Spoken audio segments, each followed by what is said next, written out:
여러분 안녕하세요.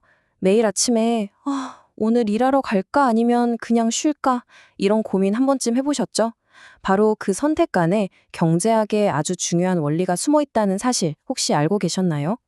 오늘은 경제학의 바이블이죠. 이중구, 이창용 교수님의 경제학 원론 교재를 바탕으로 우리 삶과 정말 밀접한 생산 요소 공급의 비밀을 한번 쉽고 재미있게 파헤쳐 보겠습니다. 자, 이 질문부터 한번 시작해 볼까요? 여러분은 하루 24시간이라는 한정된 시간과 또 여러분이 가진 돈을 어떻게 사용하고 계신가요? 이게 되게 개인적인 질문 같지만 놀랍게도 바로 이 고민이 오늘 우리가 알아볼 경제 원리의 가장 핵심적인 출발점입니다. 네, 그래서 첫 번째 주제는 바로 노동입니다. 일과 여가, 정말 끝이 없는 딜레마죠. 사실 우리는 이 딜레마 속에서 매일매일 아주 중요한 경제학적인 선택을 하고 있는 셈이에요. 경제학 교과서를 딱 펴면 거의 항상 마주치는 그래프가 바로 이거죠. 노동공급 곡선인데요. 상식적으로 생각해보면 임금이 오를수록, 그러니까 내가 일해서 버는 돈이 많아질수록 사람들은 더 많이 일하려고 하지 않을까요? 시간당 10,000원 줄 때보다 20,000원을 준다면 당연히 1시간이라도 더 일하고 싶을 테니까요. 그래서 보통 이 그래프는 보시는 것처럼 오른쪽 위로 쭉 올라가는 모양을 띠게 됩니다. 그런데 말이죠. 과연 항상 그럴까요? 아마 지금 많은 분들이 이렇게 생각하실 거예요. 에이, 교수님, 그거 너무 당연한 거 아니에요? 돈을 더 준다는데 당연히 더 일하죠. 네, 맞아요. 임금이 오르면 더 많은 돈을 벌 기회가 생기니까 당연히 일을 더 많이 할 거라고 생각하는 게 아주 자연스럽습니다. 하지만 경제학의 진짜 재미는 바로 이런 당연함에 질문을 던지는 데서 시작됩니다. 임금이 딱 오르는 그 순간 사실 우리 마음속에서는 서로 정반대 방향으로 잡아당기는 두 가지의 강력한 힘이 아주 팽팽한 줄다리기를 시작하거든요. 과연 어떤 힘들이 싸우고 있는 걸까요? 네, 경제학에서는 이 두 힘을 바로 대체 효과와 소득 효과라고 부릅니다. 용어가 조금 어려워 보일 수 있는데 전혀 그렇지 않아요. 오늘 이 두 가지 개념만 정확하게 이해하셔도 오늘 내용의 절반 이상을 가져가시는 거나 다름없습니다. 자, 이 두 힘이 우리 머릿속에서 어떻게 속삭이는지 한번 들어볼게요. 먼저 대체 효과는 우리한테 이렇게 말해요. 야, 임금이 올랐어. 지금 네가 1시간 쉬면 포기해야 하는 돈이 엄청 커진 거야. 노는 것 대신 일해서 돈을 더 벌자. 이렇게 우리를 일터로 막 이끄는 힘이죠. 반면에 소득 효과는 전혀 다른 유혹을 합니다. 와, 이제 소득이 꽤 넉넉해졌네. 굳이 아등바등 더 일하지 말고 이젠 좀 쉬면서 여가를 즐기자. 이렇게 우리를 휴가지로 이끄는 힘입니다. 자, 그럼 여기서 핵심 질문이 나오죠. 일터로 이끄는 대체 효과와 휴가지로 이끄는 소득 효과. 과연 이 둘 중에 어느 힘이 더 강할까요? 이 줄다리기의 승자가 바로 우리의 최종 선택을 결정하게 되는 겁니다. 교과서에 나오는 아주 흥미로운 사례를 통해서 그 답을 한번 찾아보죠. 옛날에 부유층을 한번 떠올려 보면 일을 덜 하고 여유롭게 여가를 즐기는 그런 이미지가 일반적이었죠.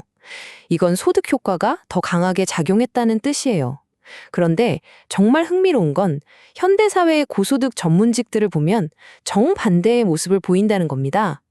더 많은 돈을 벌 수 있는 기회를 놓치지 않기 위해서 오히려 정말 치열하게 일하죠. 이건 바로 대체 효과가 소득 효과를 압도하고 있다는 아주 강력한 증거가 될 수 있습니다. 바로 이 교과서의 인용규가 그 현상을 명확하게 보여주고 있습니다. 높은 소득을 버는 사람들이니까 충분히 쉴 수도 있을 텐데 오히려 과거의 같은 그룹보다 여가 시간이 훨씬 더 적어졌다는 거예요.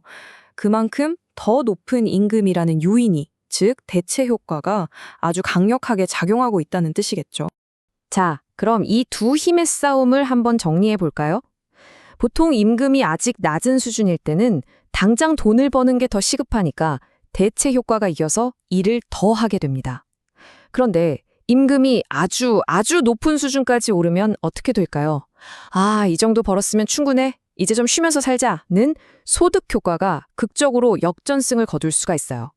바로 이때 임금이 더 올랐는데도 오히려 일하는 시간을 줄여버리는 놀라운 현상. 경제학에서 말하는 후방굴절 노동 공급 곡선이라는 게 나타나게 되는 겁니다. 지금까지 우리는 노동 공급의 원리를 깊게 파헤쳐 봤습니다. 자, 이제 이 원리를 다른 생산 요소, 그러니까 자본과 토지에도 한번 적용해 볼까요? 여기서도 비슷한 선택의 문제가 작용합니다. 먼저 자본부터 볼게요. 경제학에서 자본 공급이라고 하면 그냥 공장이나 기계를 파는 걸 의미하는 게 아니에요. 그보다는 그것들이 제공하는 생산적인 서비스의 흐름, 이걸 자본 서비스라고 부르는데요. 바로 이 자본 서비스의 공급을 말하는 겁니다. 예를 들어서 제가 가진 건물을 공장으로 쓸 수 있게 빌려주고 임대료를 받는 것, 이걸 생각하시면 아주 쉽습니다. 그렇다면 이런 자본 서비스는 도대체 어디서부터 시작되는 걸까요? 그 근원은 바로 우리 각자의 저축에서 비롯됩니다. 우리가 은행에 저축한 돈이 기업으로 흘러가고 기업은 그 돈으로 새로운 기계를 사고 공장을 짓죠. 결국 우리의 작은 저축들이 모여서 경제 전체를 움직이는 거대한 자본을 형성하는 겁니다. 자, 마지막 생산 요소는 바로 토지입니다. 토지는요, 노동이나 자본과는 아주 근본적인 차이점이 하나 있어요. 그게 뭐냐면 바로 공급량이 물리적으로 거의 완벽하게 고정되어 있다는 점입니다.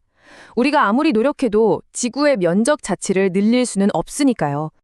이 두 생산 요소의 공급 방식을 그래프로 나란히 놓고 보면 그 차이가 정말 명확해집니다.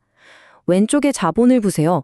이자율, 즉 저축에 대한 대가가 높아지면 사람들은 소비를 줄이고 저축을 더 많이 하려고 하겠죠? 그래서 자본 공급 곡선은 이렇게 우상향하는 모습을 보입니다. 하지만 오른쪽의 토지는 어떻습니까?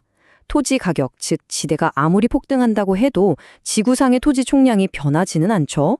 그래서 공급 곡선이 이렇게 완벽한 수직선 모양을 띠는 겁니다. 이 단순해 보이는 차이가 우리 경제에 미치는 영향은 정말 어마어마합니다.